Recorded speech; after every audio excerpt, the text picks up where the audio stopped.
പ്രതിപക്ഷ നേതൃസ്ഥാനത്തോടൊപ്പം തന്നെ കോൺഗ്രസിൻ്റെ സംഘടനാ സംവിധാനവും കെട്ടിപ്പടുക്കുവാൻ വേണ്ടിയിട്ട് വി.ഡി. സതീശൻ എടുത്തിട്ടുള്ള എഫേർട്ടിനെ കുറിച്ചൊക്കെ പറയുന്നത് കേട്ടു. കേരളത്തിൽ കോൺഗ്രസിൻ്റെ സംഘടനാ സംവിധാനം എവിടെയാണ്, എങ്ങനെയാണ് എന്നത് ഇവിടെയുള്ളൊരു സാധാരണ കൊച്ചു കുട്ടിക്ക് പോലും അറിയാവുന്ന യാഥാർത്ഥ്യമാണ്. അപ്പോൾ അവർ കഴിഞ്ഞ ദിവസം പറഞ്ഞത്, ഞങ്ങൾ കോൺഗ്രസിൻ്റെ മുഖ്യമന്ത്രി ആരാണെന്ന് ഞങ്ങളല്ലല്ലോ തീരുമാനിക്കേണ്ടത്, അവരാരെ മുഖ്യമന്ത്രിയായി തീരുമാനിച്ചാലും ഞങ്ങൾ അംഗീകരിക്കുന്നു. പക്ഷെ അങ്ങനെയല്ല ലീഗ് എന്ന് നമുക്കറിയാം. ലീഗ് വളരെ കൃത്യമായിട്ട് ആരായിരിക്കണം മുഖ്യമന്ത്രി ഇതിനെക്കുറിച്ചിട്ട് കൃത്യധാരണയോടുകൂടിയാണ് പോകുന്നത്. അതുകൊണ്ട് അത് കൃത്യമായി ലീഗ് പറയേണ്ട സമയത്ത് പറയേണ്ട ഇടത്ത് വെച്ച് പറയും എന്നതും നമുക്കറിയാം. ഇൻ കേസ് ഏതെങ്കിലും തരത്തിൽ വി.ഡി. സതീശൻ ഒരു മന്ത്രിയായിട്ടെങ്കിലും സത്യപ്രതിജ്ഞ ചെയ്തിട്ടുണ്ടെങ്കിൽ എനിക്ക് തോന്നുന്നു ഒരു 2-3 മാസത്തിനുള്ളിൽ കേരളത്തിലെ മുഴുവൻ ആളുകളെയും വെറുപ്പിക്കുന്ന ഒരു വ്യക്തിയായിട്ട് വി.ഡി. സതീശൻ മാറുമെന്ന കാര്യത്തിലൊന്നും ഒരു സംശയവും വേണം. ഇപ്പം കേരളത്തിൽ ഒരിക്കലും കെ.സി. വേണുഗോപാലിന് സ്പേസ് ഇല്ല. ഇപ്പം നാളെ വി.ഡി. സതീശൻ പറയുകയാണ്, ഞാൻ ഒരു പ്രധാനപ്പെട്ട ഒരു വകുപ്പ്, എനിക്ക് ആഭ്യന്തര വകുപ്പ് കിട്ടുകയാണെങ്കിൽ മുഖ്യമന്ത്രി ആവാൻ വേണ്ടിയിട്ട് ഞാൻ രമേശ് ചെന്നിത്തലയ്ക്ക് പിന്തുണ നൽകുന്നു എന്ന് പറഞ്ഞാൽ അവിടെ തർക്കം തീർന്നു. പിന്നെ കെ.സിക്ക് ഇടമില്ലാതാവും. രാജേട്ടാ നമസ്കാരം. രാജേട്ടാ, UDF 100 സീറ്റ് മുഖ്യമന്ത്രിയായിട്ട് വി.ഡി. സതീശൻ സൈബർ ഇടങ്ങളിൽ ഇങ്ങനെ പ്രചരണം വൻ പോരാട്ടം നടന്നുകൊണ്ടിരിക്കുന്നത്. മെയ് 4 വരെ കാത്തിരിക്കാനുള്ളൊരു ക്ഷമ വി.ഡി. സതീശൻ്റെ അനുയായികൾക്കില്ലേ എന്നൊരു സംശയമുണ്ട്. ഇത് നമ്മുടെ ശ്രദ്ധയിൽപ്പെട്ടത് എങ്ങനെയാണെന്ന് വെച്ച് കഴിഞ്ഞാൽ, ഈ മുസ്ലിം ലീഗിൻ്റെ ചില സൈബർ ഇടങ്ങളുണ്ട്. അത് വളരെ ശക്തമാണത്. അപ്പോൾ വളരെ രീതിയിൽ റീച്ചുള്ള ഒരു സൈബർ കൂട്ടായ്മയാണ് മുസ്ലിം ലീഗിൻ്റെ. അപ്പോൾ ഈ മുസ്ലിം ലീഗിൻ്റെ ഈ KMCCയുടെ പേരിലും അങ്ങനെ ഒരുപാട് PK കുഞ്ഞാലിക്കുട്ടി ഫാൻസ്, പിന്നെ KM Shaji fans, PK Firoz fans, അപ്പോൾ ഇങ്ങനെയൊക്കെയുള്ള ഒറിജിനൽ ഫേസ്ബുക്ക് പേജുകളും ഉണ്ട്. ഇത് കൂടാതെ ഫേക്ക് ആയിട്ടുള്ള കുറേ എണ്ണം ഈ അടുത്ത സമയത്തായിട്ട് കുറച്ച് വന്നിട്ടുണ്ട്. ഇതിനകത്തെല്ലാം നടക്കുന്ന വ്യാപകമായ ഒരു പ്രചരണമാണ് PJ കുര്യൻ ഒന്നും മിണ്ടണ്ട, മറ്റാരും ഒന്നും മിണ്ടണ്ട, വി.ഡി. സതീശൻ തന്നെയാണ് മുഖ്യമന്ത്രി എന്ന രീതിയിലാണ് ഈ പ്രചരണം നടന്നുകൊണ്ടിരിക്കുന്നത്. അതേസമയം ഒരു വശത്ത് K.C. വേണുഗോപാലും അതോടൊപ്പം തന്നെ രമേശ് ചെന്നിത്തലയും വളരെ പക്വതയോടുകൂടി തന്നെ യാതൊരുവിധ അഭിപ്രായ പ്രകടനങ്ങളും നടത്താതെ, മറിച്ച് ഇലക്ഷൻ റിസൾട്ട് വരട്ടെ, റിസൾട്ട് വന്നതിന് ശേഷം നമുക്ക് നോക്കാം എന്ന രീതിയിലാണ് നിൽക്കുന്നത്. ഹൈക്കമാൻഡും കർശനമായ ഒരു നിർദ്ദേശം, അല്ലെങ്കിൽ പല സീനിയർ കോൺഗ്രസ് നേതാക്കന്മാരും അഭിപ്രായപ്പെട്ടിരിക്കുന്നത് റിസൾട്ട് വന്നതിന് ശേഷം ഹൈക്കമാൻഡ് മുഖ്യമന്ത്രിയെ പ്രഖ്യാപിക്കട്ടെ എന്ന രീതിയിലേക്കാണ്. അപ്പോൾ ഇപ്പോൾ ഇങ്ങനെ ഈ സോഷ്യൽ മീഡിയയിൽ ഇങ്ങനെ വി.ഡി. സതീശന് വേണ്ടി നടക്കുന്ന ഈ പ്രചരണം സത്യം പറഞ്ഞു കഴിഞ്ഞാൽ വി.ഡി. സതീശന് തന്നെ നാളെ പാരയായിട്ട് മാറുന്ന ഒരു സാഹചര്യം ഉണ്ടാവത്തില്ലേ? തീർച്ചയായും. ഇപ്പോൾ തന്നെ വി.ഡി. സതീശനെതിരെ വലിയ മൂവ്മെൻറ്റ് ഉണ്ടായിക്കഴിഞ്ഞു നമ്മൾ കാണണം. കാരണം മുഹമ്മദ് ഷിയാസ് കഴിഞ്ഞ ദിവസം എറണാകുളത്തു നിന്നൊരു മുഖ്യമന്ത്രി ഉണ്ടാവണം എന്ന് പറഞ്ഞത് പരോക്ഷമായി വി.ഡി. സതീശൻ മുഖ്യമന്ത്രി ആവണം എന്നുള്ള കൃത്യമായ സന്ദേശമാണ്. പക്ഷേ അതിൽ മുഹമ്മദ് ഷിയാസിനെ പോലെ DCC അധ്യക്ഷനായിരിക്കുന്ന ഒരാൾ എങ്ങനെയാണ് വി.ഡി. സതീശൻ മുഖ്യമന്ത്രി ആവട്ടെ എന്നുള്ള ഒരു പ്രഖ്യാപനം നടത്തുന്നത് എന്നുള്ളത് കോൺഗ്രസിനിടയിൽ തന്നെ വലിയ ചൂടേറിയ ചർച്ചയുണ്ട്. ഇപ്പം നമുക്കറിയാം, കഴിഞ്ഞ ദിവസമാണ് ബെന്നി ബെഹനാൻ വളരെ രൂക്ഷമായ ഭാഷയിലാണ് ഇത്തരം തർക്കങ്ങൾ ഉണ്ടാവരുതെന്നും കോൺഗ്രസ്സിന് വോട്ട് ചെയ്തവരെ ശരിക്കും മാനസികമായി വലിയ രീതിയിൽ വിഷമിപ്പിക്കുന്നതാണ് ഇത്തരം പ്രസ്താവനകൾ. അപ്പം റിസൾട്ട് KPCC പ്രസിഡന്റ് കത്ത് വെച്ചിട്ടുണ്ട്. പക്ഷേ ഈ KPCC പ്രസിഡന്റ് തന്നെ ഒരു നിലപാടില്ലാത്ത രീതിയിലാണ് വർത്തമാനം പറയുന്നത്. KPCC പ്രസിഡന്റും ഒരു പക്ഷക്കാരനാണല്ലോ. മാത്രമല്ല അദ്ദേഹത്തിനോട് ചോദിച്ചിരുന്നു ആരായിരിക്കണം മുഖ്യമന്ത്രി എന്ന് ചോദിക്കുമ്പോൾ അദ്ദേഹം പറയേണ്ടിയിരുന്നത് അത് ഹൈക്കമാൻഡ് തീരുമാനിക്കുന്നതാണ്. പക്ഷേ അദ്ദേഹം പറഞ്ഞെന്താണ്, രമേശ് ചെന്നിത്തലയും വി.ഡി. സതീശനും K.C. വേണുഗോപാലും എല്ലാം മുഖ്യമന്ത്രിയാവാൻ യോഗ്യരാണെന്നാണ് അവിടെ പറഞ്ഞത്. അങ്ങനെയല്ലല്ലോ പറയേണ്ടത്. അതുകൊണ്ട് തന്നെ അദ്ദേഹത്തിനും ഈ വ്യക്തതയില്ലായ്മയുണ്ട് എന്നുള്ളതാണ്. പക്ഷേ കോൺഗ്രസ് നമുക്കറിയാം, ഈ ചെന്നിത്തലയും അതുപോലെ തന്നെ വി.ഡി. സതീശനും ദീർഘകാലമായി ഈ മുഖ്യമന്ത്രി കുപ്പായം ഉണ്ടാക്കി വെച്ചിരിക്കുകയാണ്. രമേശ് ചെന്നിത്തലേൻ്റെ കുപ്പായം എന്ന് പറഞ്ഞു കഴിഞ്ഞാൽ ഇപ്പോഴൊന്നും ഉണ്ടാക്കിയല്ല, 5 വർഷം മുന്നേ ഉണ്ടാക്കിയ കുപ്പായമാണ്. അത് ഈ അടുത്ത കാലത്ത് വീണ്ടും കഴുകി നല്ല വൃത്തിയാക്കി സൺഷൈനൊക്കെ മുക്കി ഒന്നും കൂടി റെഡിയാക്കി വെച്ചേക്കുവാണ് രമേശ് ചെന്നിത്തല. പക്ഷേ ഇത് പരസ്യമായി ഏറ്റുമുട്ടുന്ന അവസ്ഥയിലേക്ക് വരും എന്ന് തന്നെ, വരും ദിവസങ്ങളിൽ ഇത് രൂക്ഷമാകാനാണ് സാധ്യത. അതിൻ്റെ ഒരു ഭാഗമാണ് കഴിഞ്ഞ ദിവസം AP അനിൽകുമാർ പാണക്കാടെത്തി, പാണക്കാട് തങ്ങളൊക്കെ കൂടിക്കാഴ്ച നടത്തുകയൊക്കെ. അദ്ദേഹം പോയത് K.C. വേണുഗോപാലിൻ്റെ ദൂതനായിട്ടാണ് നമുക്കറിയാം.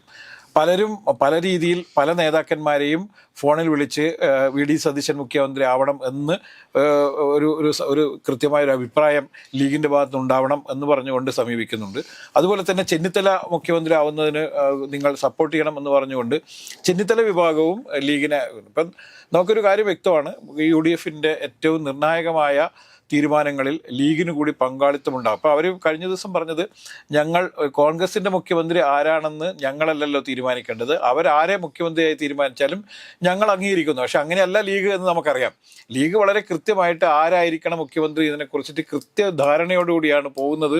അതുകൊണ്ട് അത് കൃത്യമായി ലീഗ് പറയേണ്ട സമയത്ത് പറയേണ്ട ഇടത്ത് വെച്ച് പറയും എന്നതും നമുക്കറിയാം. പറയേണ്ടവർ പറയും. അപ്പം ലീഗിനെയൊന്നും ഒരിക്കലും പിണക്കിക്കൊണ്ട് ഈ കോൺഗ്രസിന് മുന്നോട്ട് പോകാനും പറ്റില്ല എന്നുള്ളത് കൊണ്ട് തന്നെ ഇപ്പം 100 സീറ്റ് എന്നാണ് സതീശൻ പറയുന്നത്. അതിനൊരു കാരണം കൂടിയുണ്ട് 100 സീറ്റ് എന്ന് പറയുന്നതിൽ. കാരണം മുസ്ലിം ലീഗിന് അവർ 27 സീറ്റിലാണ് മത്സരിക്കുന്നത്. 27 സീറ്റിൽ അവർ 24 സീറ്റ് വരെ കിട്ടിയേക്കാം എന്നുള്ള രീതിയിലാണ് പ്രചരണം നടത്തുന്നത്. അപ്പം 24 സീറ്റൊന്നും കിട്ടിയില്ലെങ്കിൽ പോലും 22 സീറ്റ് അവർ ഏതാണ്ട് ഷുവർ സീറ്റ് എന്ന് പറയുന്നുണ്ട്. 22 സീറ്റ് കിട്ടിയാൽ അവർ തീർച്ചയായും കാര്യങ്ങൾ തീരുമാനിക്കുന്നിടത്ത് എത്തും. അപ്പം കോൺഗ്രസിന് ഒറ്റയ്ക്ക് തന്നെ ഭരിക്കാനുള്ള ഒരു ഭൂരിപക്ഷം ഉണ്ടാക്കിയെടുക്കാനുള്ള ശ്രമത്തിലാണ് വി.ഡി. സതീശൻ. അങ്ങനെയാണെങ്കിൽ ലീഗിനെ വലിയ രീതിയിൽ ഡിപ്പെൻഡ് ചെയ്യാതെ തന്നെ ഭരിക്കാൻ പറ്റുമോ എന്നുള്ളൊരു ആലോചനയാണ് നടക്കുന്നത്. ലീഗ് അല്ലാത്ത ചില ഘടകകക്ഷികളും കൂടിയുണ്ട്. അവർക്കൊക്കെ വളരെ ഇപ്പം പി.ജെ. ജോസഫിൻ്റെ പാർട്ടിക്ക് കൂടി വന്ന ഒരു 3 സീറ്റ് കിട്ടും, RSPക്ക് 1 സീറ്റ് കിട്ടും എന്നൊക്കെയാണ് ഇപ്പം ഏതാണ്ട് പ്ലാൻ. അപ്പോൾ അവർ നിർണായക ശക്തിയാവില്ല. അപ്പോൾ കെ പിന്നെ വടകര രമ, പിന്നെ പാലയിൽ കാപ്പൻ പോലെയുള്ള കുറച്ച് പിന്നെ MLA-മാരെയും കൂട്ടിച്ചേർത്ത് കഴിഞ്ഞാൽ ഭരിക്കാൻ ഉള്ളൊരു ഭൂരിപക്ഷം കിട്ടിക്കഴിഞ്ഞാൽ സ്വാഭാവികമായിട്ട് ലീഗിൻ്റെ സമ്മർദ്ദത്തിന് വഴങ്ങേണ്ടി വരില്ല എന്നുള്ളൊരു ഒരു കൃത്യമായ ഒരു രാഷ്ട്രീയ ചിന്തയുടെ ഭാഗമായിട്ടാണ് അദ്ദേഹം 100 സീറ്റ് എന്ന് പറയുന്നത്. മറ്റൊരു കാരണം എന്ന് പറയുന്നത്, അദ്ദേഹം വി.ഡി. സതീശനാണ് ആദ്യമായി പ്രഖ്യാപിക്കുന്നത് 100 സീറ്റ് നേടിക്കൊണ്ട് UDF അധികാരത്തിൽ വരും, ഇനി അങ്ങനെ പറ്റിയില്ലെങ്കിൽ ഞാൻ രാഷ്ട്രീയ വനവാസത്തിന് പോകും എന്നാണ് അദ്ദേഹം പറഞ്ഞത്. അല്ലാതെ അദ്ദേഹം രാഷ്ട്രീയം നിർത്തിപ്പോകുന്നല്ല, അദ്ദേഹത്തിൻ്റെ ഓവർ കോൺഫിഡൻസ് ആണ് അങ്ങനെ ഒരു പ്രസ്താവന ഇറക്കാനുള്ള ഒരു സാഹചര്യം. അപ്പം വിജയശില്പിയായി മാറുന്ന വി.ഡി. സതീശൻ ആയിരിക്കണം അടുത്ത മുഖ്യമന്ത്രി എന്നുള്ളതാണ് ഈ കോൺഗ്രസിൽ ഉള്ള സതീശൻ വിഭാഗത്തിൻ്റെ പ്രധാനമായ ഒരു ക്ലെയിം. കാരണം ഈ കോൺഗ്രസിന് 2 ടേമായിട്ട്, അതായത് 10 വർഷക്കാലം അധികാരത്തിലില്ലാതിരുന്ന UDFനെ തിരിച്ച് അധികാരത്തിലേക്ക് എത്തിക്കുന്ന ഒരു വലിയ ടാസ്ക് ഏറ്റെടുത്ത നേതാവാണ് വി.ഡി. സതീശൻ. അത് സ്വാഭാവികമായിട്ടും വി.ഡി. സതീശനായിരിക്കണം മുഖ്യമന്ത്രി എന്നുള്ളതാണ് ഒരു വിഭാഗത്തിന്റെ ഏറ്റവും വലിയ ആഗ്രഹം.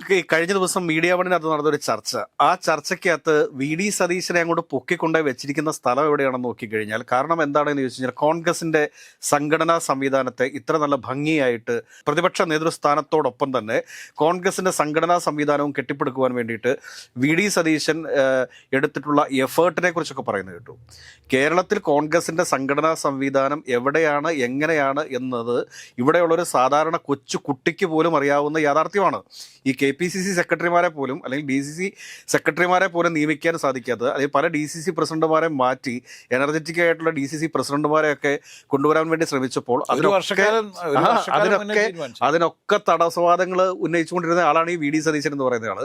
ആ വി.ഡി. സതീശൻ സംസ്ഥാനത്ത് കോൺഗ്രസിന്റെ സംഘടനാ സംവിധാനത്തെ കെട്ടിപ്പടുക്കാൻ വേണ്ടിയിട്ട് പരിശ്രമിച്ചു എന്നൊക്കെ പറയുമ്പോഴത്തേക്ക് അതിനോട് നമുക്ക് തീരെ യോജിക്കാൻ വേണ്ടി സാധിക്കുന്ന കാര്യമില്ല. അത് കൂടാതെ തന്നെ ഒരു KPCC പ്രസിഡന്റുമായിട്ട് ഇത്രയധികം കലഹിച്ചിട്ടുള്ള മറ്റൊരു പ്രതിപക്ഷ നേതാവ് കേരളത്തിലുണ്ടായിട്ടില്ലെന്നേ.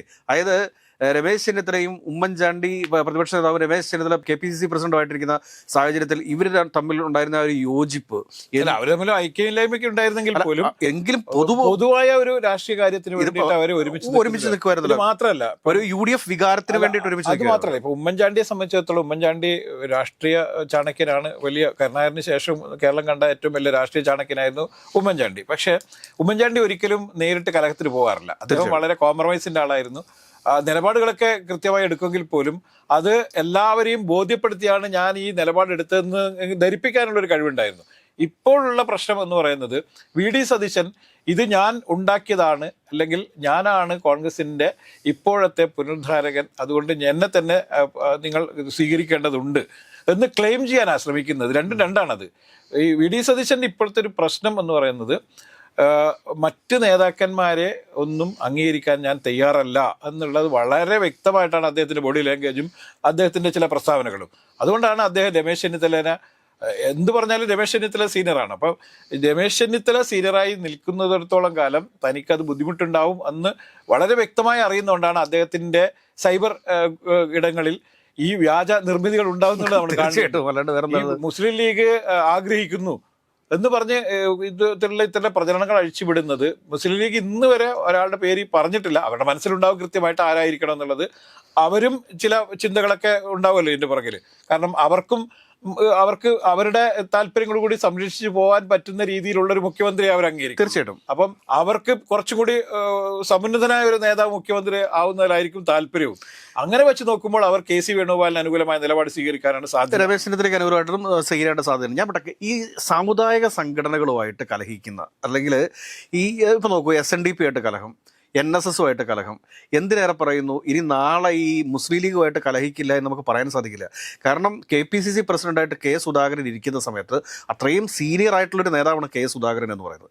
അപ്പോൾ ആ K സുധാകരൻ്റെ അടുക്കൽ പോലും കാണിച്ചിട്ടുള്ള ചില സംഭവങ്ങൾ നമുക്കറിയാവുന്നു. മൈക്ക് തട്ടി മാറ്റുന്നതും, അതോടൊപ്പം തന്നെ ഒരു 10 മാധ്യമ പ്രവർത്തകർ ഇംഗ്ലീഷിൽ ചോദ്യം ചോദിക്കുന്ന സമയത്ത് അത് നിങ്ങളോടാണ് ചോദിക്കുന്നത്, നിങ്ങൾ മറുപടി പറഞ്ഞാൽ മതി എന്നൊക്കെയുള്ള രീതിയിൽ ഇരിക്കുന്ന ആ ഒരു രീതി, അതിനൊക്കെ എത്ര ആളുകൾക്ക് എത്ര ദിവസം അംഗീകരിച്ചു പോകാൻ വേണ്ടി പറ്റും?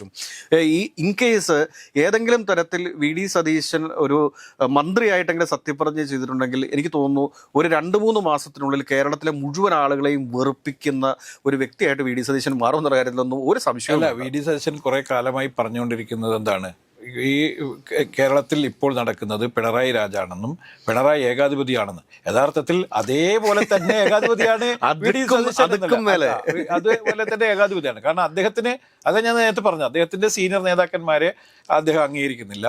അതുപോലെ തന്നെ പുള്ളിക്ക് തത്തുല്യരായ നേതാക്കന്മാരെ അദ്ദേഹം അംഗീകരിക്കുന്നില്ല. അദ്ദേഹം ആകെ അംഗീകരിക്കുന്നത് അദ്ദേഹത്തിന്റെ കൂടെ നിൽക്കുന്ന ചില ഈ മുഹമ്മദ് ഷിയാസിനെ പോലെയുള്ള ആളുകളെ മാത്രമാണ്. കാരണം അദ്ദേഹത്തിന് സിന്ദാബാദ് വിളിക്കാനും അദ്ദേഹത്തിന്റെ താല്പര്യങ്ങൾ സംരക്ഷിച്ചു പോകാനും പറ്റുന്ന ആളുകളെ മാത്രം അദ്ദേഹം പരിഗണിക്കുന്നു എന്നുള്ളതാണ്.